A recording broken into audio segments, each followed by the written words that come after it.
السلام علیکم ورحمۃ اللہ وبرکاتہ۔ عموماً یہ سوال کیا جاتا ہے کہ ہمارے رشتہ دار، والدین یا کوئی بھی فوت ہو گیا ہے تو ہم اس کی بخشش کے لیے، اس کی آسانی کے لیے کیا کر سکتے ہیں؟ دیکھیں جی، اللہ تعالیٰ نے زندگی میں انسان کو موقع فراہم کیا ہے کہ جب تک وہ زندہ ہے وہ اپنے لیے نیک اعمال کر سکتا ہے۔ جب وہ فوت ہو جاتا ہے تو جامع ترمذی وغیرہ کی مشہور حدیث ہے، نبی صلی اللہ علیہ وسلم فرماتے ہیں اب اس کو کسی عمل کا اجر نہیں ملے گا۔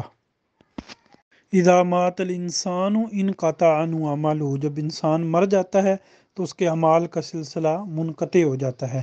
ہاں، اللہ تعالیٰ نے اپنی رحمت اور اپنا فضل فرماتے ہوئے فوت شدہ کے لیے، یعنی مردے کے لیے، زندوں کو کچھ اختیار دیے ہیں، کچھ کام کر کے وہ فوت شدہ کو فائدہ پہنچا سکتے ہیں۔ وہ کام کون کون سے ہیں؟ جامع ترمذی کی اس روایت میں ایک تو یہ موجود ہے کہ نفع بخش علم، اس نے کوئی علم کسی کو سکھایا، پڑھایا، وہ آگے اس کے شاگرد آگے پڑھاتے ہیں، کوئی کتاب لکھی، لوگ اس کو پڑھتے ہیں، اس کا فائدہ اس کو ملے گا۔ اور دوسری چیز جو ہے وہ صدقہ جاریہ ہے، اس کی اولاد یا زندہ لوگ کسی بھی مردے کے نام پہ کوئی صدقہ جاریہ کا کام کروا دیں، کوئی چیز صدقہ کر دیں، اس کا اجر بھی اس کو ملتا ہے۔ تیسری چیز، اس کے لیے مغفرت کی دعا کرنا اور بخشش کی دعا کرنا، اس کا اجر بھی فوت شدہ کو ملتا ہے۔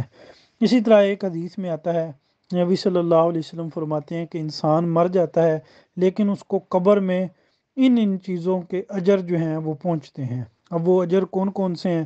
ایک یہ کہ اس نے کوئی علم سکھایا، وہ میں پہلے بتا چکا ہوں۔ دوسرا، کوئی اس کے نام پہ کوئی پانی کا کام، کوئی نہر، کوئی کنواں جاری کروا دے۔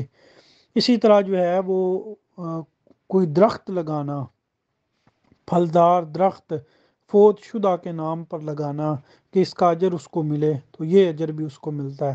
اسی طرح آتا ہے جی مسجد بنانا، او بنا مسجدہ، کوئی فوت شدہ کے نام پہ مسجد بنوا دے، اس کا اجر بھی اس کو ملتا ہے۔ یا مسجد تعمیر ہو رہی ہے، اس میں اس کے نام کا حصہ ڈلوا دے۔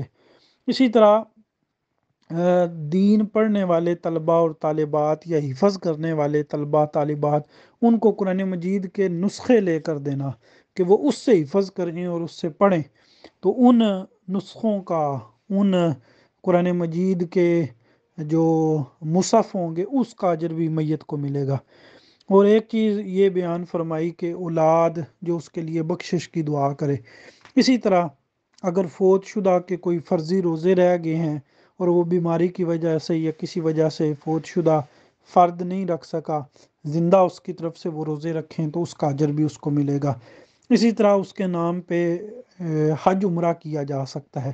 تو یہ چند اعمال ہیں جو ہمیں ذخیرہ احادیث میں ملتے ہیں، جن کے کرنے سے زندہ لوگ مردوں کو فائدہ پہنچا سکتے ہیں۔ اس کے علاوہ اپنی مرضی سے کوئی بھی کیا ہوا عمل، کوئی بندہ اپنی مرضی سے کوئی بھی عمل شروع کر دے کہ میں نماز پڑھ کے فوت شدہ کو بخشتا ہوں، تو اس کا اجر نہیں ملے گا۔ کیوں؟ اس لیے کہ سنت سے ثابت نہیں ہے۔ کوئی قرآن مجید پڑھ کے کہے کہ میں فوت شدہ کو بخشتا ہوں، وہ اجر نہیں ملے گا۔ کیوں نہیں ملے گا؟ اس لیے کہ سنت سے ثابت نہیں ہے۔